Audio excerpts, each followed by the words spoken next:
Good morning students. तो बेटा अभी तक हम लोगों ने कार्बन एंड इट्स कंपाउंड में एल्केन और एल्कीन पढ़ा। तो नेक्स्ट टॉपिक है हमारा एल्काइन। एल्काइन आइन का मतलब क्या होता है? Triple bond. तो बेटा एल्काइन जो है वो हमारे अनसैचुरेटेड हाइड्रोकार्बन होते हैं, क्योंकि यहाँ पे भी ट्रिपल बॉन्ड प्रेजेंट है और at least one triple bond present होना चाहिए, जिसका जनरल फार्मूला CnH2n-2 होता है। यानी आप जनरली देखोगे जो एल्काइन है उसके अंदर 2 हाइड्रोजन कम होते हैं एल्कीन से और 4 हाइड्रोजन कम होते हैं एल्केन से। एल्काइन के अंदर जो ट्रिपल बॉन्ड प्रेजेंट है, ट्रिपल बॉन्ड में मुझे पता है एक सिग्मा बॉन्ड होगा और 2 पाई बॉन्ड होंगे। जो ट्रिपल बॉन्ड प्रेजेंट है इस तरह से, तो ये एक बॉन्ड कैसा है? सिग्मा, और ये 2 बॉन्ड कैसे हैं? पाई बॉन्ड होंगे मेरे पास। जो हाइब्रिडाइजेशन होता है वो कैसा होता है? sp। इसका मतलब 50% एस कैरेक्टर और 50% पी कैरेक्टर यहाँ पे प्रेजेंट होते हैं। कुछ प्रॉपर्टीज़ पता होनी चाहिए। अगर किसी एल्काइन में कार्बन 2 से लेके कार्बन 4 तक, यानी कोई एल्काइन में अगर 2 कार्बन प्रेजेंट है, 3 है या 4 कार्बन प्रेजेंट है, तो उसका नेचर कैसा होगा? Gaseous nature. 5 to 12 जनरली कैसे होते हैं? लिक्विड नेचर में होते हैं। 13 और 13 से अबव वाले सॉलिड होते हैं। यानी नंबर ऑफ कार्बन जैसे जैसे बढ़ते जाएंगे मोलिकुलर मास बढ़ता चला जाएगा और सॉलिड नेचर क्या होगा?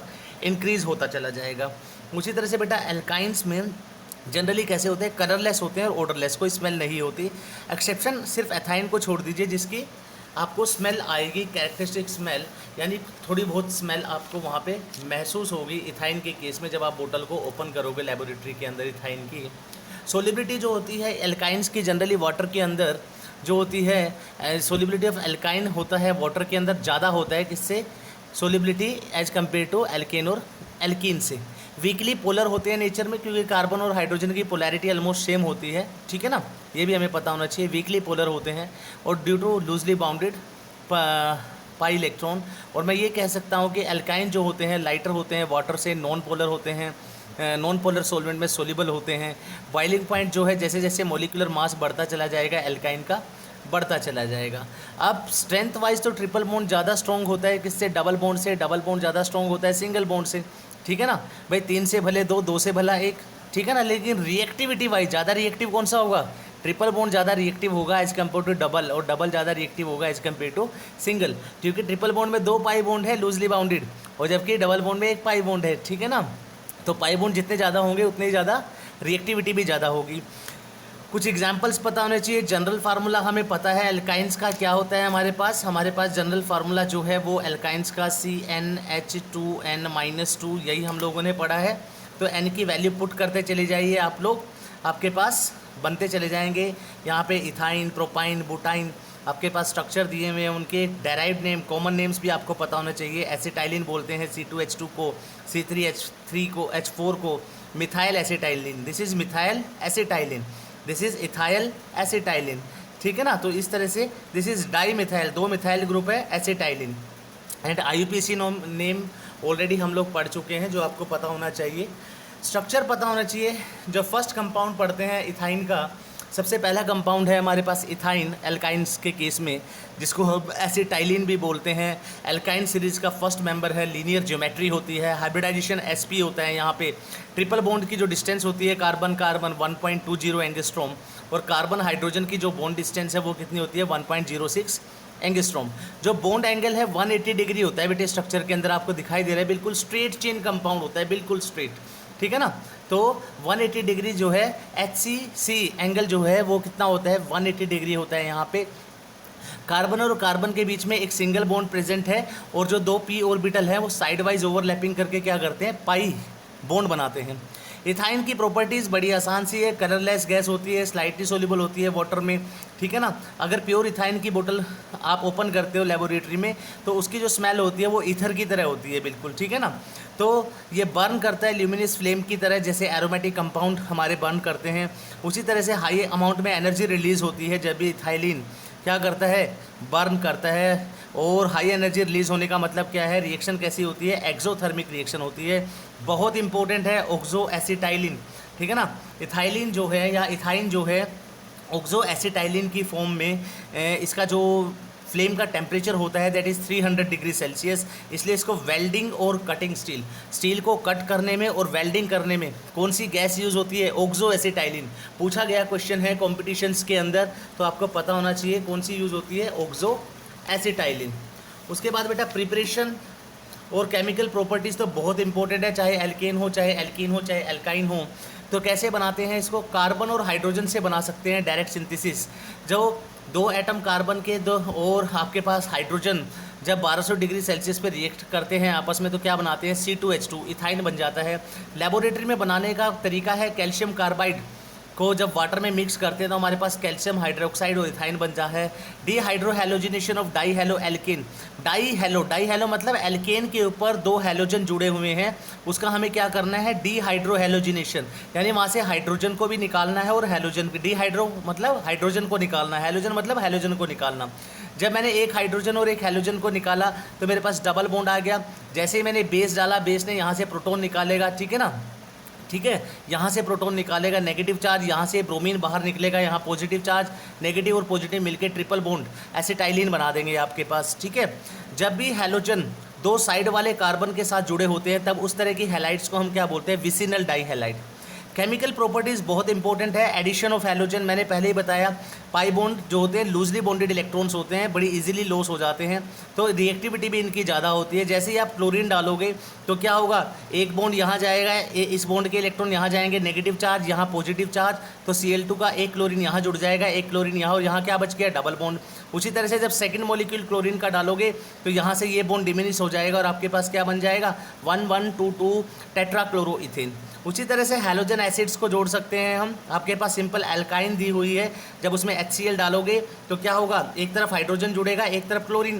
भाई सिंपल सी बात है, अगर इसके इलेक्ट्रॉन सपोज करो ये रोटेट कर रहे हैं, यहाँ नेगेटिव चार्ज और यहाँ पॉजिटिव चार्ज, ठीक है ना, और H पॉजिटिव और Cl माइनस में ये टूटेगा, तो Cl माइनस कहाँ जाएगा, पॉजिटिव के पास, और H पॉजिटिव कहाँ जाएगा, माइनस वाले के पास। तो मेरे पास क्या बन जाएगा, विनाइल क्लोराइड। जब दूसरा मॉलिक्यूल HCl का डालूंगा तो मेरे पास दोबारा से फिर क्या होगा, एक H यहाँ पे जुड़ेगा और एक Cl यहाँ पे जुड़ेगा, और आपके पास क्या बनेगा, gem dihalide. Gem dihalide किनको बोलते हैं, जब एक ही कार्बन के साथ दोनों हैलोजन जुड़े हों तो उस तरह के स्पीसीज को हम बोलते हैं जैम। अगर अलग अलग कार्बन से जुड़े हों तो उसको बोलते हैं विसिनल। हाइड्रोजनेशन हम लोगों ने पढ़ा एल्कीन के केस में भी, तो यहाँ पे भी हाइड्रोजनेशन जब निकल की प्रेजेंस में किया जाता है तो क्या होगा, हाइड्रोजन दोनों बॉन्ड्स पे जुड़ जाएगी आपके पास, और एक पाई बॉन्ड क्या हो जाएगा, डिमिनिश, डबल बॉन्ड बन गया आपके पास एथीन। जब दूसरा मॉलिक्यूल हाइड्रोजन का डालोगे तो आपके पास क्या बन जाएगा, एल्कीन।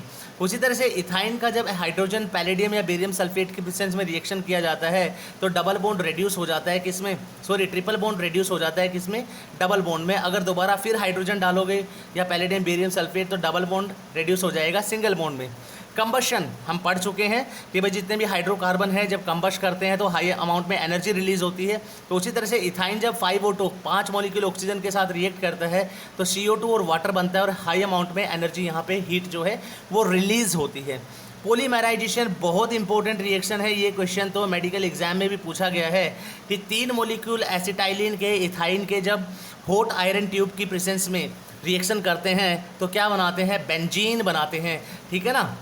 तो बेंजीन बना देते हैं। इसको मैंने थोड़ा सा मैकेनिज्म इसका एक्सप्लेन किया है। 3 मॉलिक्यूल एसिटाइलिन के लिए तो ये पाई इलेक्ट्रॉन यहाँ चले गए, इसने यहाँ पे चले गए और ये यहाँ पे चले गए, और आपके पास क्या बन गया, ये बेंजीन बन गई। 3 molecule acetylene red hot iron tube की प्रेजेंस में क्या बनाएंगे, बेंजीन बनाएंगे, पता होना चाहिए। उसके बाद है test for alkane, alkene and alkyne. Alkane जो है जब ब्रोमीन वाटर टेस्ट के साथ, ब्रोमीन वाटर के साथ रिएक्शन करते हैं तो ये डीकलराइज नहीं करते ब्रोमीन वाटर को, और बेयर टेस्ट जो होता है उसके साथ भी एल्केन जो है वो रिएक्शन नहीं करते। पता होना चाहिए, बहुत इंपॉर्टेंट क्वेश्चन है कि बेयर रिएजेंट क्या होता है, एल्केलाइन सॉल्यूशन होता है KMnO4 का, और सिल्वर नाइट्रेट के साथ भी ये रिएक्शन नहीं करते। यानी एल्केन जो है ब्रोमीन वाटर को डीकलराइज नहीं करते, बेयर टेस्ट नहीं देते और सिल्वर नाइट्रेट के साथ भी रिएक्शन नहीं करते। लेकिन जब एल्कीन का केस लेते हैं हम तो वो ब्रोमीन वाटर टेस्ट शो करेगा। कैसे शो करेगा, जब एल्कीन में आप ब्रोमीन डालोगे in presence of non polar solvent that is carbon tetrachloride, तो जो ब्रोमीन है उसका कलर कैसा है, रेड ब्राउन कलर। तो एथीन में जैसे ही ब्रोमीन डाला तो रेड ब्राउन कलर है आपके पास सॉल्यूशन का, लेकिन कुछ टाइम के बाद जैसे रिएक्शन कंप्लीट हो जाती है तो ब्रोमीन कहाँ अटैच हो जाएगी, इन दोनों कार्बन पे अटैच हो जाएगी और डबल बॉन्ड क्या हो जाएगा, रिड्यूस हो जाएगा सिंगल बॉन्ड में, और आपके पास क्या बन जाएगा 1,2 डाइब्रोमीथेन, और सॉल्यूशन का कलर कैसा हो गया, कलरलेस, यानी कलर टू कलरलेस, यानी रिएक्शन हो रही है। तो इसका मतलब एल्कीन जो है वो ब्रोमीन वाटर टेस्ट देता है। सिमिलरली बेयर टेस्ट क्या होता है, जब purple colour, it decolourise the purple colour of Baeyer reagent. तो बेयर रिएजेंट हमारे पास क्या होता है, एल्केलाइन KMnO4, ठीक है ना। जो KMnO4 है पोटेशियम परमैंगनेट, उससे हमें एक ऑक्सीजन मिलती है यहाँ पे, ठीक है ना। तो यहाँ पे क्या होगा कि जो KMnO4 का काम ही क्या है, यहाँ पे वो H2O+ वो लिखा हुआ है, लेकिन वो और KMnO4 भी आप लिख सकते हो यहाँ पे डायरेक्टली, ठीक है ना। तो जब इसकी रिएक्शन कराई जाती है तो आपके पास हमेशा डबल बॉन्ड के ऊपर दोनों कार्बन पे क्या जुड़ जाते हैं, हाइड्रोक्सिल ग्रुप जुड़ जाते हैं, जिसको हम क्या बोलते हैं, इथाइलिन ग्लाइकोल। लेकिन एथेन जो है वो सिल्वर नाइट्रेट के साथ टेस्ट नहीं देता। बहुत इंपॉर्टेंट है टेस्ट कंपटीशन के लिए, पता होना चाहिए। लास्ट है हमारा एल्काइन। एल्काइन जो है वो ब्रोमीन टेस्ट देता है, डीकलराइज कर देता है ब्रोमीन वाटर को। एल्काइन में जब ब्रोमीन पास करोगे तो ब्रोमीन जुड़ जाएगी दोनों कार्बन के ऊपर, डबल बॉन्ड जो है, ट्रिपल बॉन्ड जो है वो डबल बॉन्ड में कन्वर्ट हो जाएगा। और दोबारा से फिर अगर ब्रोमीन डालोगे तो ब्रोमीन क्या कर देगी, डबल बॉन्ड को सिंगल बॉन्ड में रिड्यूस कर देगी और एक एक ब्रोमीन और जुड़ जाएगा और आपके पास 1122 टेट्रा ब्रोमो इथेन एक कलरलेस कंपाउंड बन जाएगा, ठीक है ना। यानी अनसैचुरेशन से सैचुरेशन की तरफ हम लोग जा रहे हैं और कलर्ड सॉल्यूशन से हमारे पास कलर्ड सॉल्यूशन से हमारे पास कैसा सॉल्यूशन बनता जा रहा है, कलरलेस सॉल्यूशन बनता जा रहा है। इसका मतलब एल्काइन जो है वो ब्रोमीन वाटर टेस्ट देता है। इसी तरह से एल्काइन जो है वो बेयर टेस्ट भी देगा। तो KMnO4 की 4 ऑक्सीजन जब यहाँ पे रिएक्ट करेंगी तो आपके पास क्या बनेगा, ऑक्सैलिक एसिड बन जाएगा, ठीक है। और उसी तरह से सिल्वर नाइट्रेट टेस्ट भी जो देता है कौन, एल्काइन। क्यों, क्योंकि यहाँ पे वाइट प्रेसिपिटेट बन जाते हैं। ये जो एल्काइन है इसके साथ ये जो हाइड्रोजन लगे हुए हैं ये बहुत रिएक्टिव हाइड्रोजन होते हैं, ठीक है ना, बड़े आसानी से बाहर निकल जाते हैं। जैसे ही आप इसमें टोल्यूइन रिएजेंट डालोगे, बहुत इंपॉर्टेंट है अगेन, टोल्यूइन रिएजेंट का फार्मूला कई पेपर्स में पूछा गया है एग्जाम्स के अंदर। इसका होता है तो AgNH3 twice NO3 is called toluene reagent, ठीक है ना। तो जैसे ही इसके साथ रिएक्ट करेगा हाइड्रोजन H पॉजिटिव बाहर निकलेगा और यहाँ पे नेगेटिव चार्ज आएगा। उसी तरह से यहाँ से H पॉजिटिव बाहर निकलेगा, यहाँ नेगेटिव चार्ज आएगा और यहाँ से सिल्वर पॉजिटिव जो है उसके दो सिल्वर पॉजिटिव, एक सिल्वर यहाँ जुड़ जाएगा, एक सिल्वर यहाँ जुड़ जाएगा और आपके पास वाइट प्रेसिपिटेट बन के सेटल डाउन हो जाएंगे और बाकी सब चीज़ें जो साइड प्रोडक्ट है वो बाहर निकल जाएंगे। तो एल्काइन जो है वो bromine water test, Baeyer test, silver nitrate test तीनों देता है। जो एल्कीन है हमारा वो bromine water test, Baeyer test देता है लेकिन सिल्वर नाइट्रेट नहीं देता। लेकिन एल्केन के केस में हमारे पास कोई भी टेस्ट नहीं दे पाता। तो बहुत इंपॉर्टेंट है टेस्ट, अच्छे से करोगे बेटा, ठीक है ना। तो एल्केन, एल्कीन, एल्काइन आपका ख़त्म हो चुका है। तो फ्राइडे तक हम लोग इस चैप्टर को ख़त्म करेंगे और आज हम लोग डिस्कस करेंगे अपनी जो मैंने आपको सैटरडे को DPP दी थी उसको भी डिस्कस करेंगे, कौन सी, न्यूटन वाली। ओके बेटा, थैंक यू वेरी मच।